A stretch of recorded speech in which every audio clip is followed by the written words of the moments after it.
5 untold reasons why your listening skills is not working. I'm Francoise Nicoloff, a French-Australian psychologist and the director of the Australian Tomatis Method in Sydney, in Australia. And I'm also a Tomatis international trainer and speaker, and I've worked with the Tomatis Method around the world for over 40 years now. So let's talk about those 5 untold reasons why your listening doesn't work.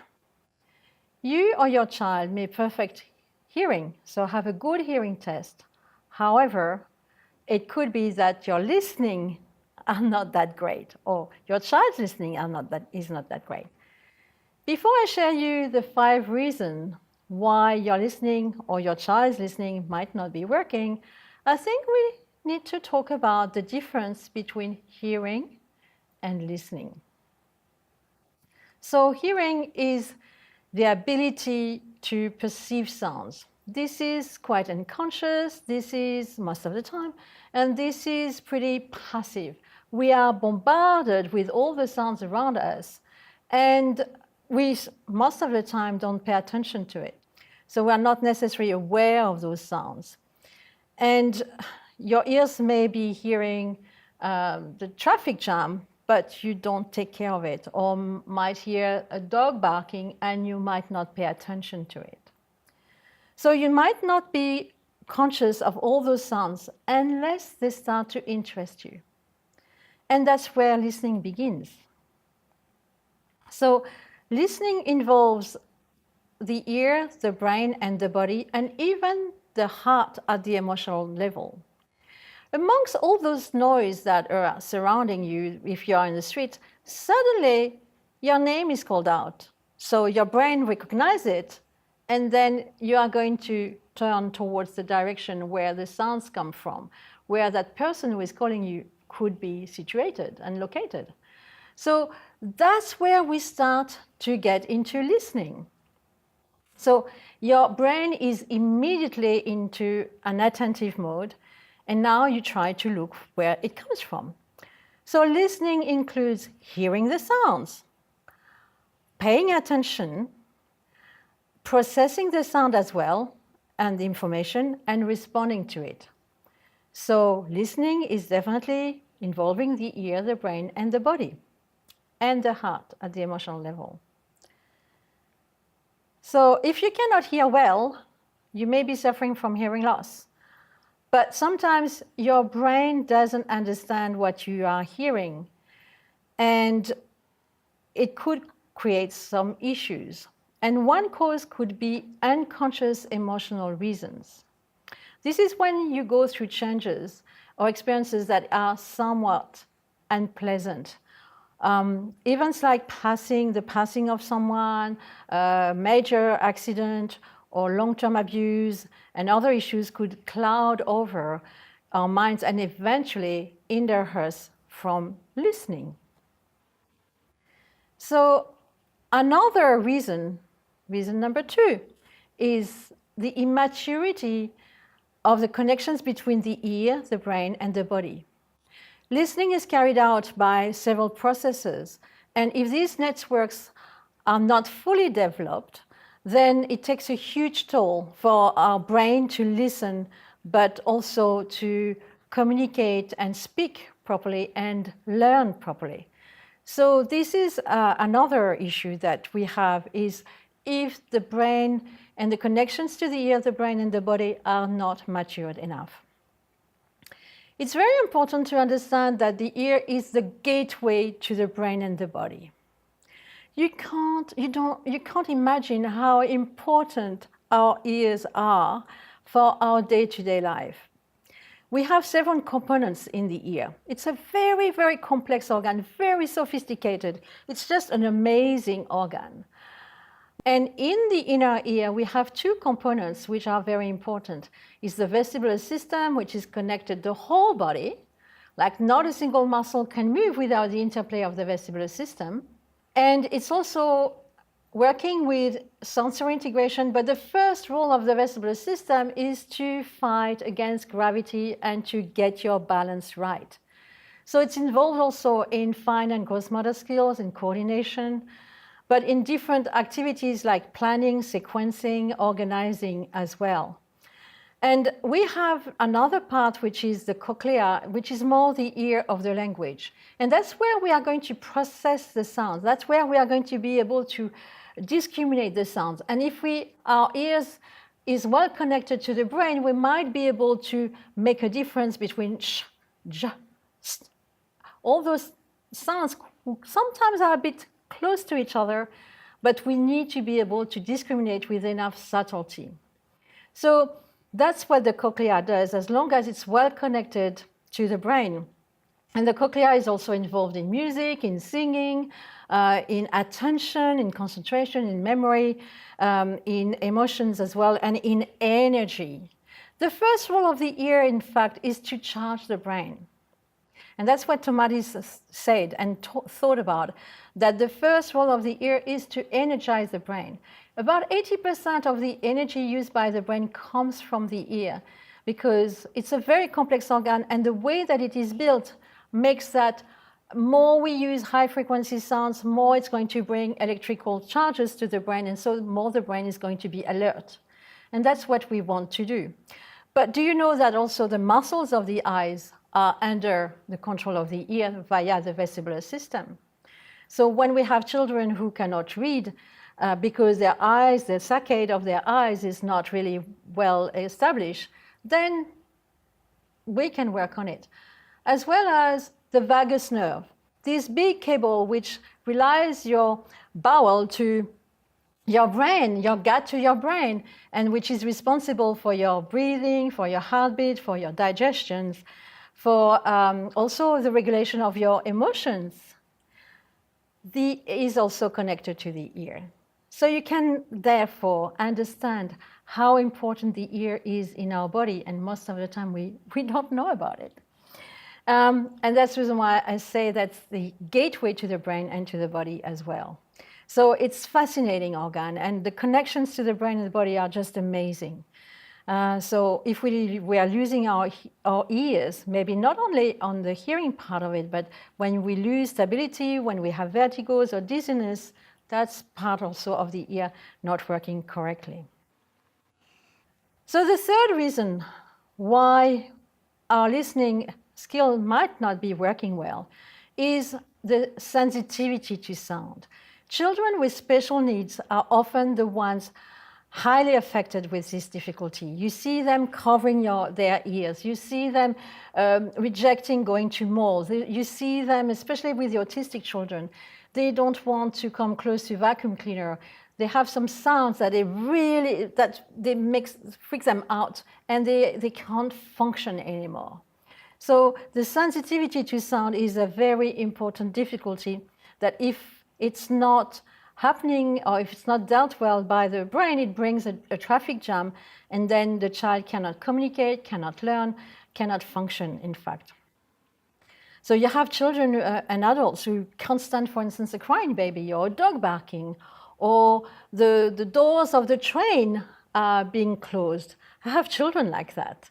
And it makes their life a bit a hell, because they cannot go out most of the time. So the sensory sensitivity can also compromise the development of speech, communication, listening, and learning abilities, as well as it creates a traffic jam in the brain. So because the brain is so confused, it cannot process the information, and so it filters it out. Another reason is that we have two ways of hearing and transmitting sounds. We hear through our ears, it seems obvious, but we hear also through the bone conduction. And bone conduction starts, in fact, in the womb. At 4.5 months of the pregnancy, the ear is finished, and that's where we start to listen to all the sounds surrounding us, or hearing those sounds. But from time to time, we have a little noise, like a little, which is going to come from time to time, and it's not constant, because constant noise are the breathing, the heartbeat, the blah, blah, blah, the pipes of the bowel, which are constantly working. But this little comes and goes, and that's where we are going to start eventually to develop our listening skills. And sometimes it doesn't happen that way. For any reason, if the mom is too stressed or if the pregnancy is too stressful or whatever reason is around that pregnancy and that mom, can have an impact on the developing baby, and especially at the level of the listening skills. So this is important to understand that we started to develop hearing and listening through the bone conduction. So let's experience it. Block your ears and do it with me. Block your ears with your fingers and listen to me talking. Please do it. You are in front of this video, just do it because it's an interesting experience. So how was my voice? How did you find it? Was it more muffled? Was it less clear? Was it like you feel that you heard me through water or through cotton wool? So that's what it is to process sound through bone conduction. It doesn't make it clear when you hear it from the outside. So it gives you also the understanding of how children or adults who only rely on bone conduction can hear and understand and process sounds. So the brain is not going to take those sounds very clearly, therefore it will bring some misunderstanding or lack of processing or delay in the processing as well. So this leads to a lot of difficulties in terms of listening, learning, and communication. So finally, auditory processing disorder, or APD, is one of the most common reasons why it is so difficult to listen. APD is when the brain does not hear what the ears are hearing. It's when the brain does not understand what the ears are hearing. And it happens, the fact that the brain doesn't process information, cannot recognize it, cannot analyze it, and cannot give a meaning to the sounds. So difficulties in comprehending, and sometimes it leads to miscomprehension, misunderstanding. And then the brain gets overwhelmed and the person gets overwhelmed as well. So meaning that the person with auditory processing disorder, or APD, will ask often, what? Can you repeat, please? What did you say? You see those children, and if you call them 10 times, they still don't respond. If they are engrossed in an activity or in a game or watching a video, they don't hear you. It's not that their hearing is a problem, it's their processing which is a problem. They hear well, and most of the time their hearing test is fine, but it's the processing. So they hear or they hear something totally different from what you've said. And you can know that because when you hear the kids growing up and talking to you, sometimes they mispronounce words, and you tell them the right way to say it, and they still say it wrong. So this is a fabulous test because it shows you how the brain is hearing those words, and it's not processing it right. So it cannot be said properly. And that's one of the first law of Dr. Tomatis, is that the voice can only reproduce what the ear hears or processes. So if you hear someone having an issue with pronunciation as a child around 5, 6, 7 or older, or an adult, you know that the brain doesn't hear what the ear hears, and therefore there is an issue with that. So it often leads to learning difficulties, trouble in communication, and we definitely see that auditory processing disorder is also part of autism, part of ADHD, part of learning difficulties, part of speech delay, part of a lot of difficulties, in fact, that we see on the rise in our world at the moment. So there is a way to overcome auditory processing. And this is by undergoing an auditory stimulation program, which is called the Tomatis Method.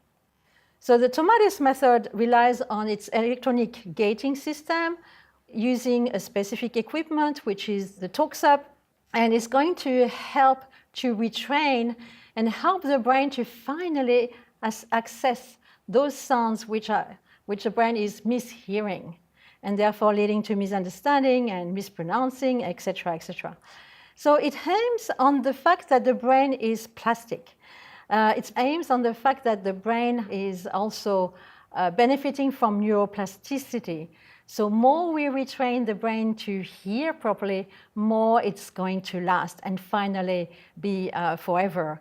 So that's the reason why we need to have some prolonged stimulation for it, a bit of a period, and then it's going to be effective. So consequently, as the brain learns to pay attention to the sound contrast, it can automatically train the individual to discriminate more appropriately the information and the sounds, and then pay a particular attention to external and to new auditory events. So when the brain can detect and process properly, then the person can become a great listener, a great communicator, and a great learner. And at the same time, they are able to control their emotion properly. So that makes things much, much better.